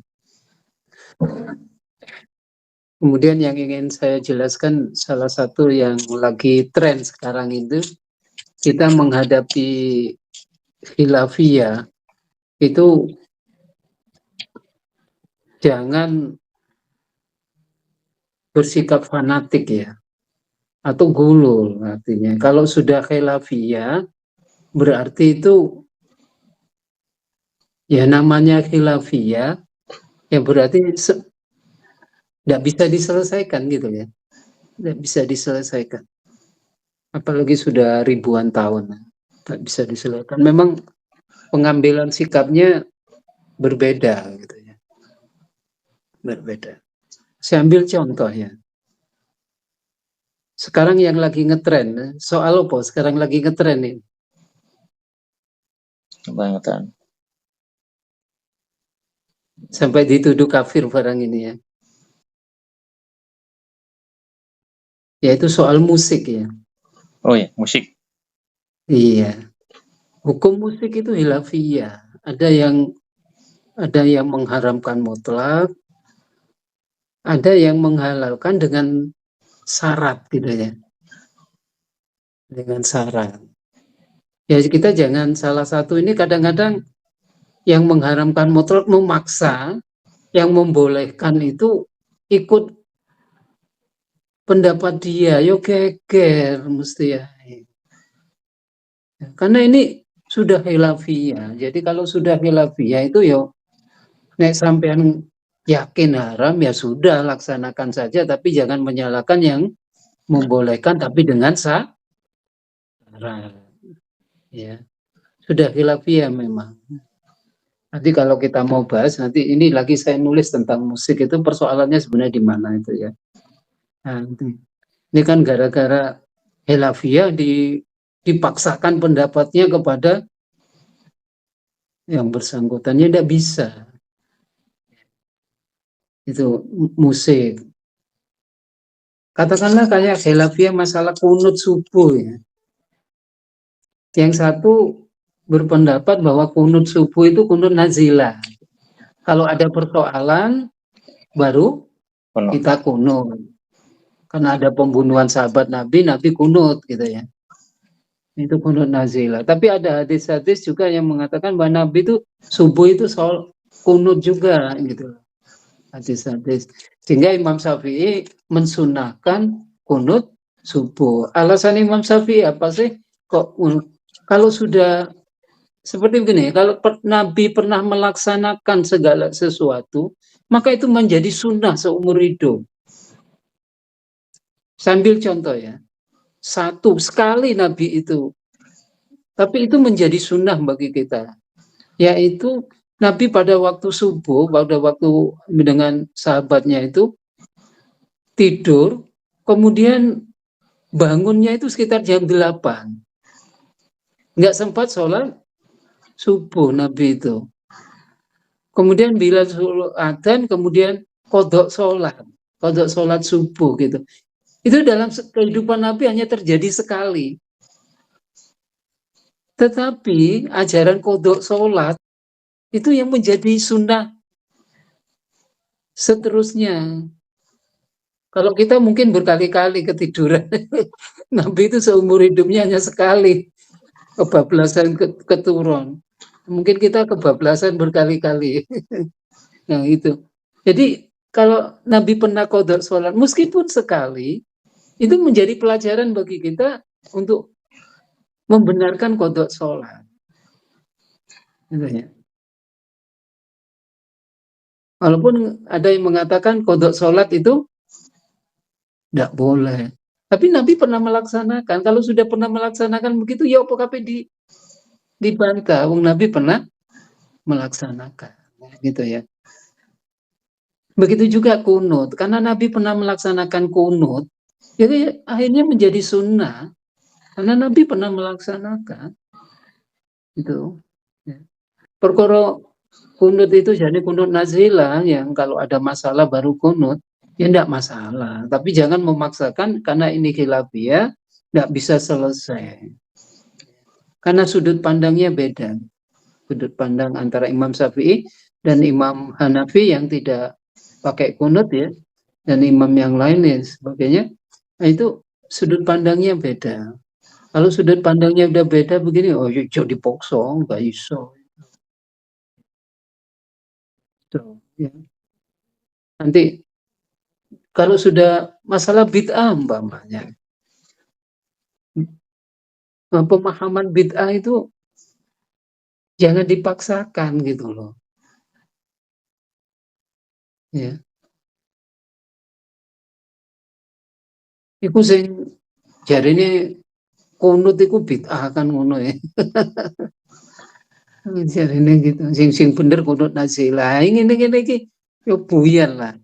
Kemudian jarine maulutan itu bid'ah gitu ya.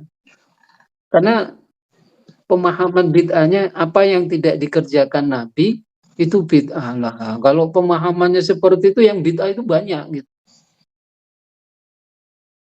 Padahal tidak harus begitu pemahamannya. Ada pemahaman ulama lain, bid'ah itu apabila amalan itu tidak ada dasarnya, bertentangan dengan syara. Jadi bid'ah itu adalah amalan yang tidak ada dasarnya sama sekali. Jadi bertolak belakang dengan itu baru bid'ah. Kalau maulutan, memuji Nabi, membaca sholawat dan sebagainya, kan ada dasarnya, berarti tidak bid'ah. Gitu. Karena konsep bid'ahnya beda gitu ya.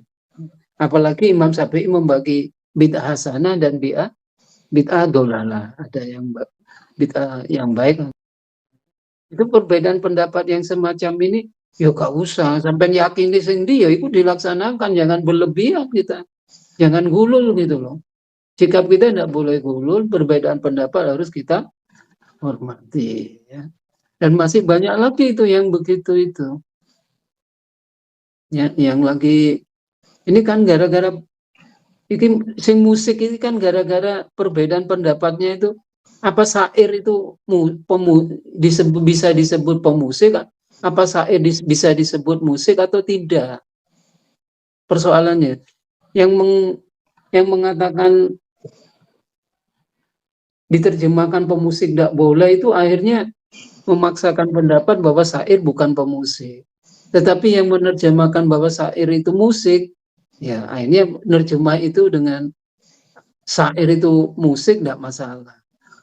Nah, makna musik itu saja nih apa sih? Nek jari nih Cak Nun itu Ainun Najib itu makna musik itu kan setiap suara bunyi yang berirama dan punya nada itu musik gitu. Meskipun suara itu seperti syair kan ada irama, ada nadanya apa, maka dia musik. Karena ada musik nasid ya, nasid itu tidak ada alat musiknya, tapi dengan suara itu. Tapi ada syair yang diiringi oleh alat musik. Ya, pendapat yang kayak begini ini akhirnya geger rame nih. Kemudian saling menuduh, saling ya, macam-macam ya. Ya. Geger ini no YouTube rame ya karena masalah. Nah ini kalau sudah khilafiyah ya jangan, kita tidak boleh gulul dalam hal bersikap, ya. Tidak boleh terlalu fanatik, tidak boleh berlebihan, kita harus menghormati pendapat orang lain gitu ya. Itu kayak lagi umpamanya aurat itu ada yang mengatakan semua wanita, tubuh wanita aurat semua, makanya dia pakai cadar ya. Imam Syafi'i itu mengatakan tubuh wanita itu aurat semua, sehingga harus pakai cadar, kelihatan matanya saja itu aurat. Tapi Imam Hanafi mengatakan bahwa aurat itu kecuali muka dan telapak tangan. Gitu. Boleh memperlihatkan muka dan telapak tangan, gitu ya. Nah itu sehingga orang-orang banyak mengikuti yang pendapat Imam Syafi'i, Imam Hanafi yang sedangkan mereka yang Islami rotok keras-keras itu mengikuti bahwa aurat semuanya. Ini perbedaan pendapat begini jangan dipaksakan gitu ya, jangan dipaksakan harus begini ya. Ini kalau saya istilahnya harus memaksa keyakinan doktrinnya kepada orang lain, ini yang namanya gulul gitu ya. Berlebihan, memaksakan keyakinan kita kepada orang lain, doktrin kita kepada orang lain. Ya gak iso, ya gak iso. Semua punya ilmu dan punya konsep sendiri, punya guru sendiri, punya macam-macam pengikut sendiri, kadang-kadang punya organisasi sendiri yang itu tidak bisa begitu ya. Umpamanya juga masalah wasilah ya, perantara. Di Quran itu ada memang wabtaghi wasilah, kan ada ya memang. Ayatnya ada, tapi wasilah yang bagaimana yang nanti yang tidak benar, wasilah yang bagaimana yang benar. Itu perlu dibicarakan. Begini ini juga masalah khilafiyah gitu. Nggak bisa kita terus wasilah itu haram, nggak bisa. Nggak bisa. Memaksakan kayak begitu namanya gulul juga akhirnya memaksakan. Karena bagaimanapun hadis-hadis wasilah juga banyak. Hadis-hadis wasilah juga banyak. Ya. Jadi dalam hal ini kalau sudah masalah khilafiyah gini kita tidak boleh bersifat gulul, yaitu memaksakan keyakinan kita kepada orang lain. Ya kalau ya ikuti saja apa yang kita yakini. Kalau meyakini, tapi jangan menyalahkan ya yang lain ya. Nah ini singgarai kadang-kadang doktrinnya dipaksa nona. Wong liyane saya ini geger ini. Ini mana masalah nasab ya, nasab nabi ini geger lagi. sing siji ini batal, sing siji ini gak. Walah ya sing ngomong sopo saja ya. Kita kan kadang-kadang kita itu bukan ahlinya tapi bicara. Akhirnya ya yang kalau yang ngomong itu ahli nasab, yang kelasnya internasional atau bagaimana itu baru kita bisa. Ini kalau yang ngomong itu bukan ahli nasab, bukan peneliti dan sebagainya, ya kita tidak perlu. Tapi juga kita harus hormati juga kalau memang mau meneliti nasab. Tapi ya juga kita harus hati-hati supaya apa? Supaya kehidupan ini gak heboh gitu lah ya. Iya, gak heboh. Saiki ku geger gak karuan. Ya. Memang menghormati keturunan Nabi itu harus, Pak. Menghormati keturunan Nabi harus. Ada ayatnya itu di dalam Al-Qur'annya. Nanti Ahlul Bait itu apa? Ada ayatnya. Saya sudah nulis sebenarnya itu Ahlul Bait. Ya. Tapi bukan berarti kita mengikuti keturunan Nabi. Yang diikuti adalah ulama. Ya. Kita ikut itu berdasarkan ilmu, bukan berdasarkan nasab. Tapi nasab keturunan tetap kita hormati. Tapi yang kita ikuti adalah keilmuannya, keulamaannya. Ini yang jadi apapun itu kalau kita melihat dengan ilmu sebenarnya beres gitu. Dengan ilmu yang objektif, yang sebenarnya persoalan itu sudah bisa diselesaikan. Maka selesaikan dengan ilmunya.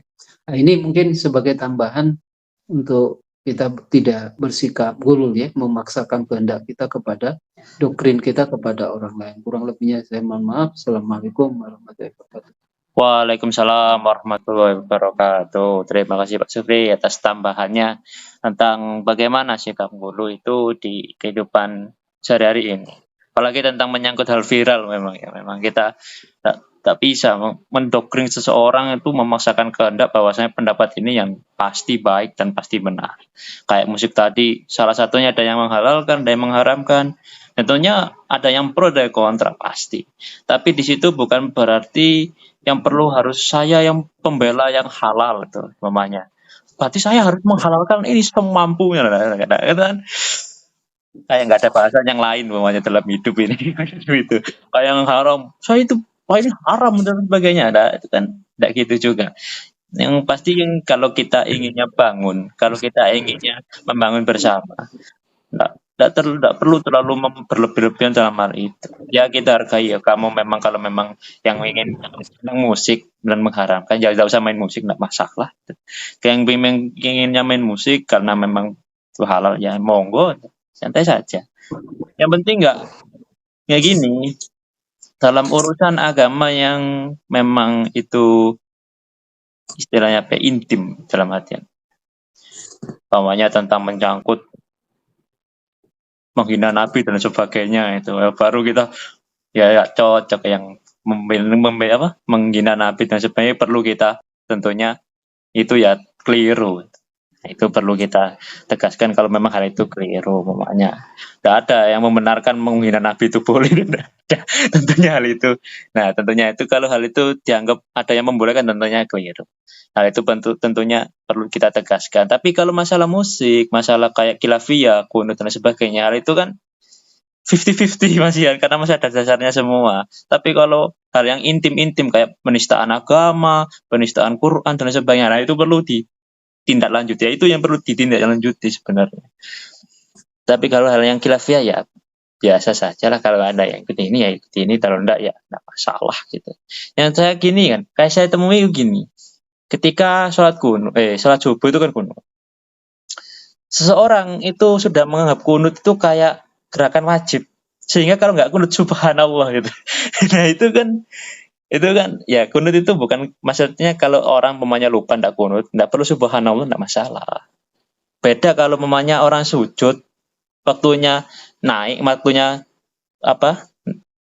diri lagi, kemudian masih duduk, baru subhanallah, baru oh ini salah, rakaatnya kurang, rakaatnya itu baru itu subhanallah. Tapi kalau nggak kunut kemudian subhanallah, itu agaknya kok orang, ya kunut kan masalahnya bukan, kan sunnah kunut itu.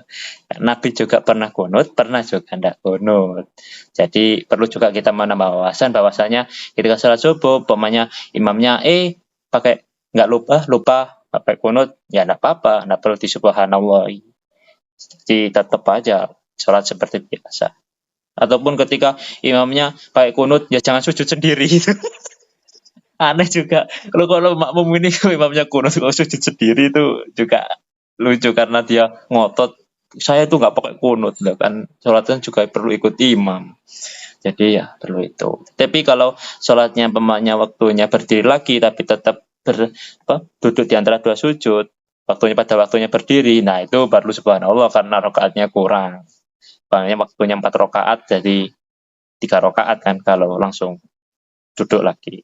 Nah, itu yang perlu saya itu kan, itu keadaan di kalangan itu kadang seperti itu kan kurang pas saja. Nah seperti itu. Jadi tentang hal viral, tentang hal itu sebaiknya kita tidak terlalu berlebihan. Ya anggapnya biasa saja. Tapi kalau masalah intim, dalam artian kayak menghina Nabi atau dalam artian menstakan Quran dan sebagainya, kita perlu agak intim. Dalam artian ya hal itu tidak ada dasarnya.